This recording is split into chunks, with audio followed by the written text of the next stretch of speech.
نیا اول به رمضانی امهاتن خطبه و خدا تعالی مگشار قبول بکه خدا تعالی به نخوشی نه مگشار درخینی انشالله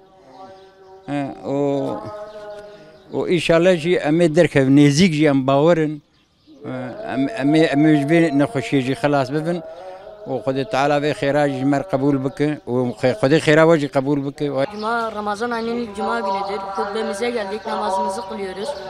Bugün bizim için çok sevinçli. Çünkü Ramazan ayındayız, oruç tutuyoruz. İnsanlarımız çok iyi. Buradan tüm Müslümanların Ramazan ayı ve oruç tuttukları orucun Allah kabul eder inşallah. Bedenimiz oruçla sıhhat bulur. Kişiliğimiz oruçla mayalanır. Nefsimiz oruçla terbiye olur. Ruhumuz oruçla temizlenir. Nitekim sevgili Peygamberimiz sallallahu aleyhi ve sellem bir hadis